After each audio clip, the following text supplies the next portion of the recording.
혁신위원장이 등장했습니다.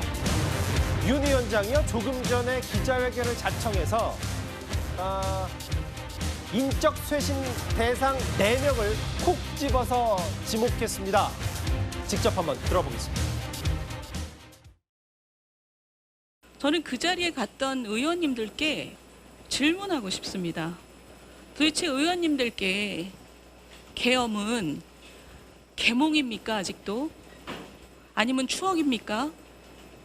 국민과 당원에게 계엄은 악몽입니다.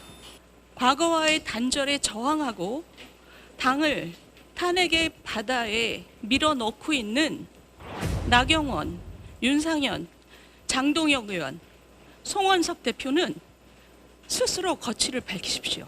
그리고 이게 다가 아닙니다. 현재의 혁신에 동참하지 않는 사람들. 과거의 잘못뿐만 아니라 그 과거의 잘못을 되돌아보고 현재의 관점에서 사과하지 않는 분들은 지금 현재의 그 반혁신을 또 하고 계신 거거든요. 마지막 순간까지 저는 있을 겁니다. 사퇴가 결단이 아니에요. 마지막 순간까지 있는 게 결단입니다. 1차 쇄신안에 제가 지금 이 얘기를 한 것은 지금 당장 혁신안에 대해서 부각이 된 부분이고 어쨌든 뒤따라올 쇄신안이 또 있습니다. 이 얘기 하나하나 만나볼게요. 지금 이른바 윤희숙 혁신위에 몸을 담고 있는 호준석 혁신위원님. 네. 나경원, 윤상현, 장동혁, 송원석. 저 이렇게 이름 콕 집어서 인적 쇄신하는 거 처음 보는 것 같아요. 처음인가요? 예. 그러니까 원래 계획은 이제 처음에는 사람에 대해서 칼을 휘두를 권한은 주어지지 않았다 우리는. 예. 제도를 통해서 이제 인적 쇄신안을 밝히겠다라는 것이었는데 예. 그 전반적인 혁신의 방향에 대해서 이제 그것을 이제 거부하는 예. 그런 흐름이 있다고 이제 판단을 하고 그럼 거기에서부터 해결하지 않으면 예. 더 이상 한 발도 나아가지 못한다 이런 정무적인 판단에서 그렇다면은 거명을 하고 거기에 대해서 이제 책임을 물어야 된다 그런 판단이 있었던 것 같습니다. 이게 지금 보면 최근에 그제 어제 윤상현, 장동혁 이런 사람들이 토론회 열었었고 이 의원들이 여기 전환기 씨가 왔다 뭐 이런 것 때문일 텐데 호준석 의원께 질문 하나 더요. 그럼 여기 저희가 네네. 화면을 만나봤을 때 1차는 4명이고 그럼 2차, 3차 그럼 뭐 4명이든 5명이든 윤희숙 혁신위원장이 계속 인적쇄신 대상을 언급하는 거예요?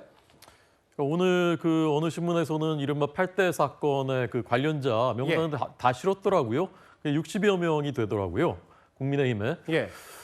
그러면 이제 1차에서는 거명을 했는데 그럼 2차, 3차에서는 이제 사과라든가 이런 조치가 없을 경우에 한 명씩을 다 거명할 것인가? 이게 원래 시나리오, 원래 계획에는 이제 없었던 내용입니다. 예. 하지만 이제 상황 변화에 따라서 1차에서는 이런 명단을 직접 거명을 한 것이기 때문에 예. 2차, 3차에서도 또 거명을 할 것인가는 이후에 앞으로 이제 전개되는 상황을 일단 봐야 될 것이고 예. 그다음에 오늘 사실 이 부분은 윤 위원장도 직접 밝혔듯이 혁신위가 회의를 통해서 이 사람들을 거명하자 이렇게 결론을 내린 것이 아니라 이 부분은 위원장의 정무적인 판단이거든요. 그러면 호준석 위원께서는 전혀 모르셨어요? 이 4명이 누군지도 실제 오늘 이렇게 콕 집어서 말할 건지도? 그것은 이제 윤희숙 위원장이 오늘 간담회에서 직접 그렇게 밝힌 내용입니다. 예. 그래서 이제 2차, 3차에도 그렇게 할 것인지에 대해서는 이후에 또 회의에서 논의를 통해서 그런 부분들이 필요한 것인가 그 당시에 이제 상황까지 종합을 해서 이제 검토가 돼야 될 것 같습니다. 1차는 4명, 4선의 나경원, 윤상현, 재선의 장동혁, 그리고 송원석 원내대표 3선이죠. 두 번째, 세 번째 또 나오는 거 아니냐. 이게요, 사실 윤상현, 장동혁 두 사람이 그제 어제 잇따라 토론회 열었고 여기에 전환기 씨가 참석을 했었습니다. 계엄을 옹호하고 부정선거를 언급한 거 아니냐. 그런데 그 자리에 지도부도 총출동했었습니다. 현재 국민의힘은 2가지를 잃었고 마지막 남은 하나마저도 다 잃어가고 있습니다. 여당으로 있을 때 윤석열 대통령 탄핵을 막아내지 못했습니다. 그래서 윤석열 대통령 잃었습니다. 마지막 남은 우리 보수 우파의 정당 국민의힘마저도 해체될 위기에 이르렀는데 그 윤석열 대통령이 함께 왔다면 저는 기꺼이 대선 패배하지 않았을 것이라고 여전히 믿고 있습니다. 전혀 우리 당하고 관련 없는 얘기입니다. 중요한 거는 일반적인 토론회라든지 세미나라든지 그런 유형의 자리로 생각하고 갔는데 참석한 일부 인사들의 어떤 발언 때문에 그런 오해가 나왔지 않나 이렇게 생각이 되네요. 앞으로는 그런 일이 없었으면 좋겠다 하는 희망을 말씀드립니다.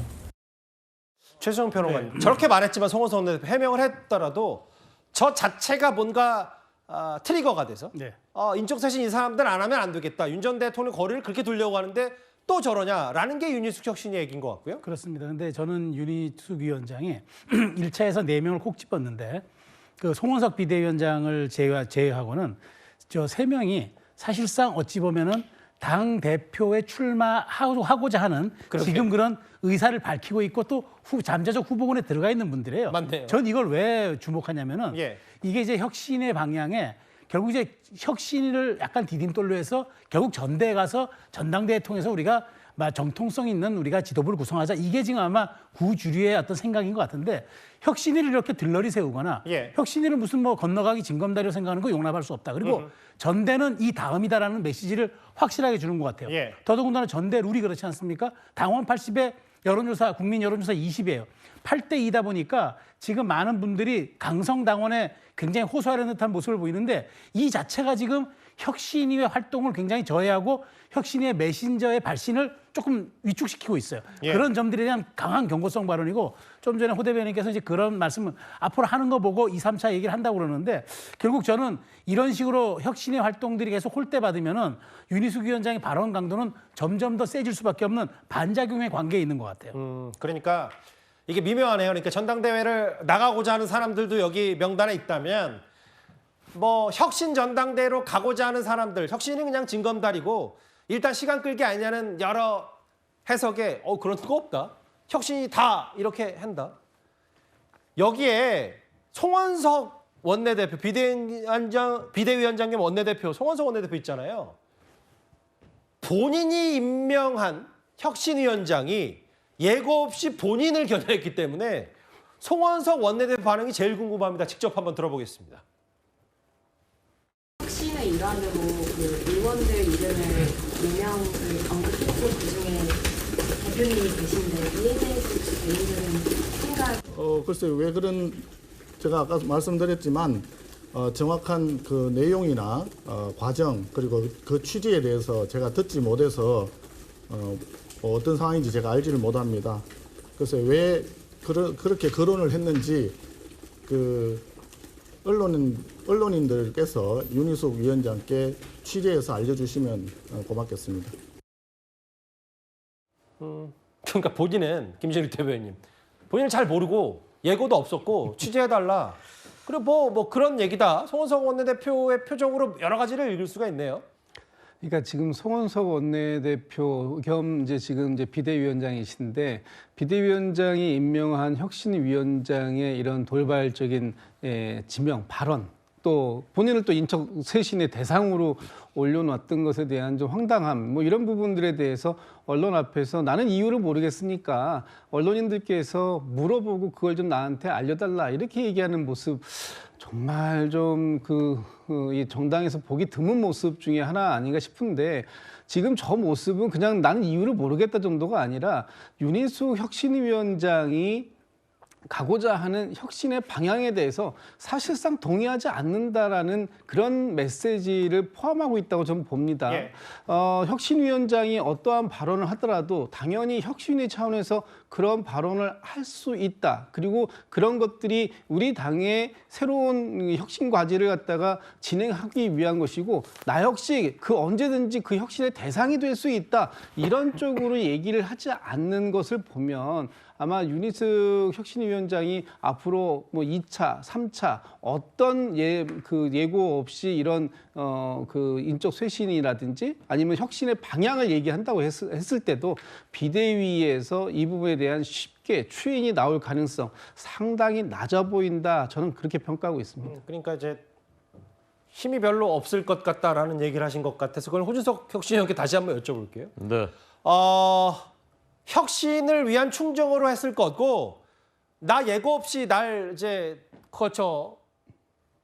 혁신 대상 청산 대상으로 지목했는데 좀 알아봐 달라. 곡해했다라고 했어요. 여기에 대상이 된 사람들이 조금 전 각각 SNS를 실시간으로 올렸습니다. 먼저 장동혁 의원 이렇게 얘기했어요. 무작정 여기저기 다 절연하자고 한다. 그래서 윤희숙 오발탄으로 모든 청문회 것들, 뭐 대야투쟁 이런 게 대여투쟁이 모든 게 붙였다. 장동혁이 이렇게 얘기했고 또 하나 있어요. 4명 중에 1명이 윤상현 의원. 저를 쳐달라. 당을 위해 쓰러질 각오가 돼 있다. 윤희숙 혁신인으로 나를 불러달라고 했습니다. 3인 3색의 반응인데 일단 장현주 변호사님. 네.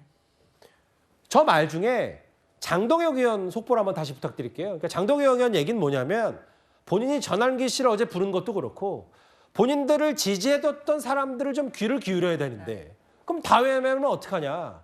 무작정 여기저기 다 전환하면 어떡하냐라는 게 장동혁 의원 얘기거든요.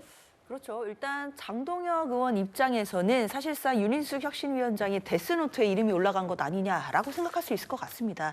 그러니까 지금 인적 쇄신도 중요하겠지만 이렇게 사람 이름을 정확하게 4명을 꼬집어서 청산의 대상이다라고 말하는 것 자체가 사실상 이것이 혁신의 방향이겠느냐라고 이제 좀 강하게 반발하는 모습으로 봐야 될 것 같은데요. 사실 윤희숙 혁신위원장이 이 4명의 이름을 거론했을 때 당연히 강한 반발이 나올 것이다. 예상하지 못했을 리 없다고 생각합니다. 아마 이런 반발에 대해서 어느 정도 예상하면서도 인적 쇄신 그리고 인적 청산의 이름을 낸 것이 아닌가라는 생각이 드는데 그만큼 윤희숙 혁신위원장이 나름대로의 혁신이라든지 쇄신이라든지 이런 부분에 대해서는 의지가 좀 강력하다라고 평가를 할 수 있을 것 같습니다.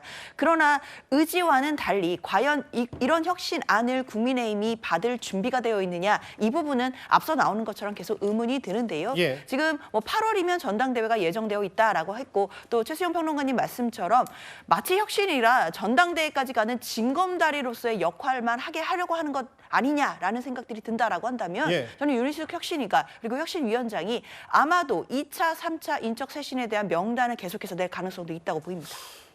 호준석 혁신위원님 이게 그러니까 이제 저 당사자들은 이제 극렬 반발하고 있고 윤희숙 혁신위원장은 이거 이런저런 그런 막 전환기 씨 불러서 하는 것들이 극악의 해당 행위다 라면서 이제 다 칼을 휘둘렀는데 근데 이게 약간 뭐 누가 봤을 땐 뜬금없기도 하고 어찌 보면 이걸 뭔가 조정하는 과정에서 얘기를 해야 청산이 자연스럽게 되는데 이렇게 던져놓고 하면 또 친한계 친윤계 구주류 비주류 또 반발 내용만 더 심해지는 거 아니냐는 비판에 대해서는 어떻게 받아들이세요? 처음에 출범했을 때는 이런 그 파괴를 피해서 제도적인 혁신을 그 염두에 두었었던 거죠. 근데 막상 진행을 해보니까 혁신의 전제, 우리가 이 정도는 당연히 해야 되겠다라고 생각했던 거기에서부터 이제 부정당하기 시작하니까 자, 그렇다면은 파괴가 불가피하다라고 이제 윤희숙 위원장이 판단을 한 것 같습니다. 본인도 개인적으로 그 생각하세요? 혁신위원회 한 사람으로서? 네, 일정 부분 저도 그렇습니다. 예. 여기저기 다 절연하자라고 얘기한다라고 하는데 이게 전환기 씨 같은 경우는 지난 그 1월, 2월 그 과정에서 예. 일정 부분 이재명 민주당의 그 폭주에 대해서 비판하고 그런 과정에서 역할이 있었죠. 예. 긍정적인 측면이 있었습니다. 그러나 지금 시점에서 부정선거론을 계속 주장하고 예. 그런다면 이것은 명백한 절연의 대상입니다. 그런데 당의 그 의원의 행사에 예. 공식적으로 초청해서 여전히 우리가 거기와 연대하고 있다라고 생각한다면 이것은 이제 혁신의 대상이거든요. 예. 그런데 거기에 당 대표께서 물론 가서 거기서 계속 있었던 것은 아니고 인사말 하고 나오긴 했지만 어쨌든 지도부가 다 갔어요, 거의 다. 네, 그래서 이제 저는 그 국민들의 상식에서 봤을 때는 예. 그 관점에서 봤을 때는 대부분의 국민들이 이 부분을 이해하지 못하고 있는 것이거든요. 자, 그렇다면은 송원석 비대위원장께서 이 부분은 잘못한 것이다. 그리고 앞으로는 이런 일이 없을 것이다라는 그런 입장 표명이 저는 있는 것이 맞다라고 보고. 근데 그런 부분에 대해서 이제 그 공감대가 이루어지지 못한다면은 그러면 앞으로도 계속해서 이제 그 윤희숙 혁신위원장의 이른바 파괴적인 그런 것들이 나올 가능성이 있다 봅니다. 그 처음에는 좀 신선하게 하려고 했는데 네. 이제 메시지들이 잘 안 먹히니까 이름을 거명할 수밖에 없었고 특히 이제 최근에 이런 전환기 씨를 초청한 것들은 이건 위험수위를 넘어섰다라고 보시는 것 같은데요. 최수영 평론가님. 네. 근데 이게 아까 전당대회를 가는 징검다리가 아니라 혁신도 혁신 나름대로 목소리를 내겠다고 하는데 그럼 이거 아까 송원석 원내대표 본인이 임명한 본인이 찍은 혁신위원장의 말도 잘 안 받아들이는데 혁신이 힘이 있겠어요? 이거 이렇게 하다가 이름만 허놓고 다 이제 분란만 일으키는 거 아닌지라는 걱정도 있어서요. 네. 그러니까 이제 일각에서는 약속 대련 아니냐. 혁신이는 센 거 얘기하고 비대위는 받는 척하면서 그냥 넘어가게 하고 이렇게 하다 보면 전대로 가는 게 아니냐. 그러니까 일각에서 그런 얘기들이 나오는 것도 사실이에요. 그러다 보니까 결국 우리가 결과로서 정치는 얘기하는 거지 예. 과정으로서도 물론 중요하지만 그 결과가 담보되지 않는 것이라면 그게 책임 정치에 부합하지 않는 것이기 때문에 예.